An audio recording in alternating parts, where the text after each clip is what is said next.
All right, so I'm super excited about these. This right here is the pair that I've been waiting for, the colorway that I've been waiting for. This one right here is my favorite pair. Yes. Hey, what's good guys? My name's Chris. Welcome back to the official WearTesters.com YouTube channel. Today we finally have a detailed look and review on these bad boys right here. This is the Nike Air Flight Lite 2 mids in the Olympic colorway. Originally released in 1992, thanks to the Dream Team. Well, no. It wasn't thanks to the Dream Team. It was just originally released in 1992, also worn by members of the Dream Team. Because they were in the Olympics. Yes. Hence the Olympic colorway. Exactly. Now, these guys right here are a little bit different than the original release of this colorway. However, they are similar to a pair that was worn on court, supposedly, by a man named Scottie Pippen. However, he was not the only one to wear these on court. As a member of the Dream Team, it was actually Chris Mullin that was also wearing these. Just not this particular version, apparently, but we'll get into that in just a second. I was gonna guess Charles Barkley. He had his own shoe. Still, camaraderie. That is not the word. These actually do remind me of what Charles Barkley wore. That's one of the things that I love about these colors on sneakers, is that this shoe reminds me so much of the Olympic Air Jordan 7, as well as the Olympic shoes that released during that season or that year in 1992. So Charles Barkley wore the Air Force 180s. And this is the first time since the original release that these have released. And we've got retros on, or have had retros on, both of those aforementioned shoes before, but never this one. So I think it's really cool that these finally dropped. Would it have been awesome had they looked exactly like the originals? Yes, that's of course what most people want when they get a retro in. However, I say that these are close enough, and you can customize them if you really wanted them to look just like the original pairs. But the outsole, man, is fantastic. This is one of those weird retros that you can actually hoop in. So if you were outside and you wanted to beat something up without having it burn through the rubber so fast that you wondered why you even bought the shoe at full price, this is going to be one of those shoes. The rubber is thick, it's aggressive, it's going to be awesome for outdoor play, as well as the midsole and the cushioning. The midsole here is a super lightweight Phylon or EVA, and then inside of that is actually air sole units, one in the heel, one in the forefoot. The shoe is mad comfortable, dude. Despite how the upper has been on a lot of these colorways, the cushion is on point. So they didn't f up entirely, you know what I mean? There's always a plus, and that is definitely it, is that they don't only look good, but they feel good underfoot. Now, where they change things up is with the upper. So this particular pair, I will say that the leather quality that they used is, while it is leather, it's just not real 100% genuine leather. This is the particle board version of leather. It's very thin cuts. So this is more in line with what we saw on the first launch colorway, the black and white ones, or the white and black. Not really like the Pippen versions that were the white and reds, which are hella fresh. I love those. That leather was a little bit softer than these guys. These are a little bit closer again to the original colorway that launched first, which is unfortunate. However, the pair that I got here, they're not all mangled, so that's a huge plus. Where those, man, I had to get two of them just to get one of them to look good. And you should never have to do that with footwear, you know what I mean? You should never have to order multiple pairs so you can sift through them and be like, I'm gonna keep that one and return the rest. That's just ridiculous. The brand should be ashamed of itself that is how people have to buy its products, you know what I mean? But I don't want to get on a big old side tangent or anything. We're going to keep it locked into this shoe as best as I can. And again, the materials are just kind of whatever. If you've gotten any of the previous colorways,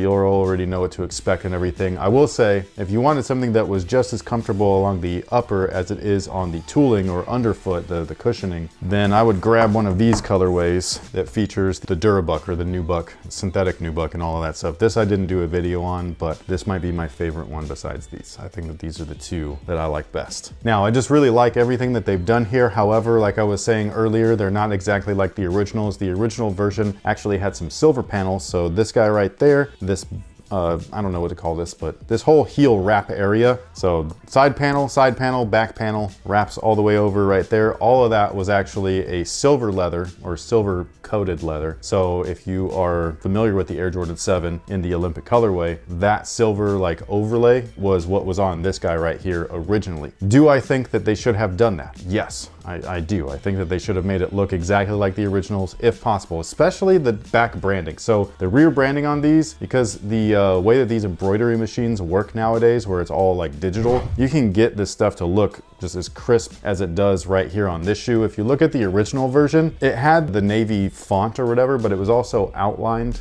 in gold, and man, it was super sloppy. Like I was like, holy shit. So that's one of those things where the embroidery or the stitching that has evolved over time is like way greater than it ever used to be. So while we still can't get the original shapes or the original leathers, at least the branding is on point. If you like that iconic Nike Air logo, then they don't do it any better than they do like right now. You know, like it just looks great today. However, a friend of mine on Instagram, his name is Schollard. Some of you guys might know him. He's a big fan of the Air Jordan 2 and just Air Jordans in general, but he was actually saying that this is closer to the Pippen PE, which I could barely find photos of. So one of them is from his Instagram story. It has a number 8 right here. It's stitched on there because that was for Pippen's jersey on the Dream Team. Even in his picture, it kind of looks like this little triangle panel right there was maybe silver, but I can't tell. So I don't know if his PEs really were just like this, or if he wore the silver backed pair, because Chris Mullen had a pair that was just like the general release pairs for everybody else, where they were white with the silver backs. Pippen being a signature level athlete, even though not at that time, he didn't get his first shoe until way later, but they did give him that PE treatment. So, I mean, maybe he got a different pair entirely from Chris Mullen. I don't really know. I wasn't there to ask or confirm or anything. I'm not like the ball boy on the Dream Team. Shut the front door.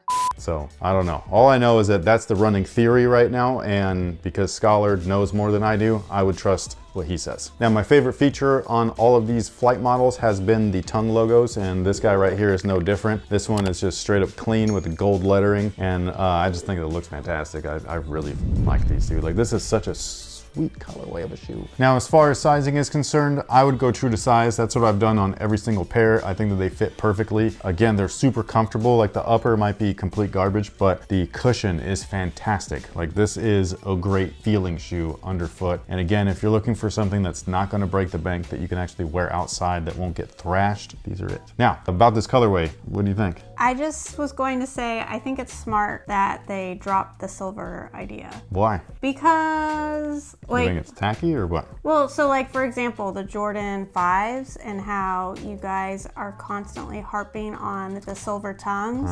You think that they couldn't source the material? I just feel like it was going to be too big of a, like, we either got this or like most likely we didn't get it right. But they've done it on the Jordan 7 retro every time, the Olympic 7s. And they've dropped at least 2 or 3 times as a retro. And they've gotten that silver leather just fine.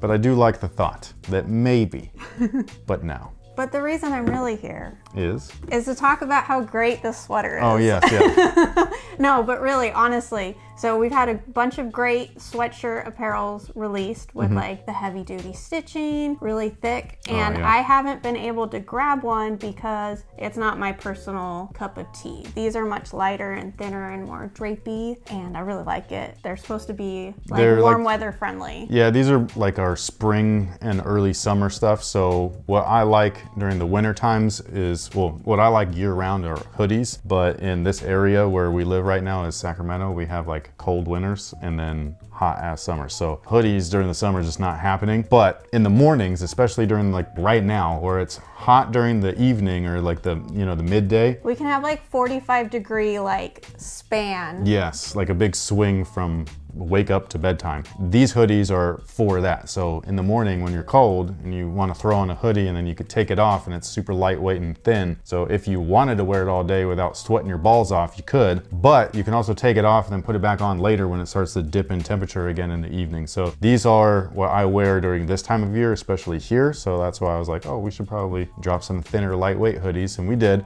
They are still great garments. Like, these are quality pieces, in my opinion. Sorry, I didn't mean to touch my, I didn't mean to touch my nipple right there. I was like, hey. But yeah, you know, I'm not trying to get too excited, but I'm just letting you guys know. And then these will also be screen printed on top of that. They do feature the pinstripes and all of that stuff, because that's the year that those were introduced to Chicago and everything. So it's some of my favorite jerseys, or some of the most memorable times for me personally. And we're highlighting 2 of the best shoes, I think, you know, in the playoff and the taxi, the 1-2 punch with the black and white look and everything. And so if you're interested, feel free to go take a look over at senseapparel.com. If it's not open just yet, it's because the shop's only open during the pre-order launch. But get ready, it's coming. Yes, so you can sign up for their email newsletter for a direct update. It'll email you as soon as the shop is open. And on top of that, you can also follow the Instagram and Twitter, which is just simply @senseapparel. And that's when during the launch, those accounts are active. When there's no launch, there's no activity because we're dormant when we're not launching anything. And with that being said, thank you so much for watching. Thanks for all the support. Let us know what you think about these down below in the comment section. I believe they are sitting right now over at Nike.com. So anybody that wanted to grab a pair, feel free. If not, you'll see them at the outlet soon. I guarantee it.